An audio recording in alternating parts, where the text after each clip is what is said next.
90களில் 100 நாட்களுக்கு மேல் ஓடிய ரஜினியின் திரைப்படங்கள். நண்பர்களே, நம்ம போடக்கூடிய வீடியோக்கள் உங்களுக்கு பிடிச்சிருக்கு அப்படின்னா ஒரு லைக் பண்றதுக்கு மறந்துடாதீங்க. மணிரத்னம் இயக்கத்தில் ரஜினி, மம்முட்டி, சோபனா நடித்த தளபதி நவம்பர் 5ஆம் தேதி 1991 தீபாவளிக்கு வெளியாகி 100 நாட்களுக்கு மேல் ஓடி சாதனை பிடித்திருக்கிறது. இந்த படம் தமிழ் மட்டுமல்லாமல் மலையாளம், தெலுங்கு, கன்னடம் உள்ளிட்ட பல மொழியிலும் சூப்பர் ஹிட் படமாக அமைந்திருக்கிறது.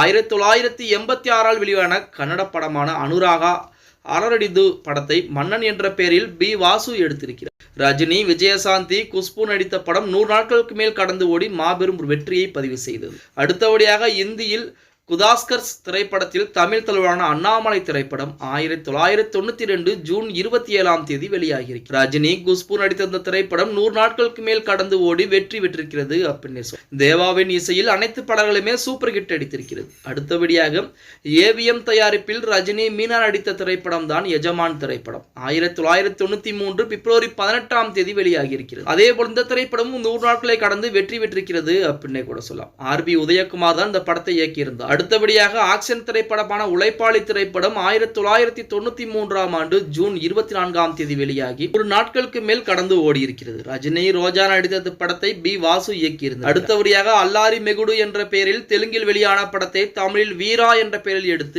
1994ஆம் ஆண்டு ஏப்ரல் 14ஆம் தேதி வெளியிட்டிருக்கிறார். ரஜினிக்கு மீனா, ரோஜா என 2 ஜோடிகள். படம் 100 நாட்கள் கடந்து ஓடி இருக்கிறது. தொடர்ந்து ஆக்ஷன் படங்களில் நடித்து வந்த ரஜினி நீண்ட நாட்களுக்கு பின்பு காமெடி படத்தில் நடித்து ஹிட் கொடுத்தார் அப்படின்னு. அடுத்தபடியாக ரஜினியின் பாட்ஷா எளிதாக 100 நாட்களை கடந்து வெள்ளி விழாவும் கண்டது அப்படின்னு சொல்லணும். சுரேஷ் கிருஷ்ணா இயக்கிய இந்த படத்தில் ரஜினி, நக்மா நடிச்சிருந்தாங்க. 1995 ஜனவரி 12ஆம் தேதி பாட்ஷா வெளியாகி இருக்கிறது. அடுத்தபடியாக மலையாளத்தில் தேன்மாவின் கொம்பத்து படத்தை தமிழுக்கு ஏற்றது போல் மாற்றி எடுத்த படம் தான் முத்து திரை. ரஜினி, மீனா நடிப்பில் கே.எஸ். ரவிக்குமார் இயக்கிய படம் 100 நாட்களை கடந்து ஓடியதுடன் ஜப்பானிலும் வெற்றி கொடி நாட்டியது அப்படின்னு சொல்ல. அடுத்தபடியாக சுந்தர் சி இயக்கத்தில் ரஜினி, சௌந்தர்யா நடித்த அருணாச்சலம் படம் ரஜினியின் மற்றும் 100 நாள் படம் அப்படின்னு சொல்லலாம். 1997ஆம் ஆண்டு ஏப்ரல் 10ஆம் தேதி அருணாச்சலம் திரைப்படம் வெளியாகி இருக்கிறது. அடுத்தபடியாக கே.எஸ். ரவிக்குமார் இயக்கத்தில் ரஜினி, சிவாஜி, சௌந்தர்யா, ரம்யா கிருஷ்ணன் நடித்த படையப்பா எளிதாகவே 100 நாட்களை கடந்து வெள்ளி விழாவும் கண்டது. 1999 ஏப்ரல் 10ஆம் தேதி படையப்பா திரைப்படம் வெளியாகி இருக்கிறது. 90களை போலவே 80களிலும் ரஜினியின்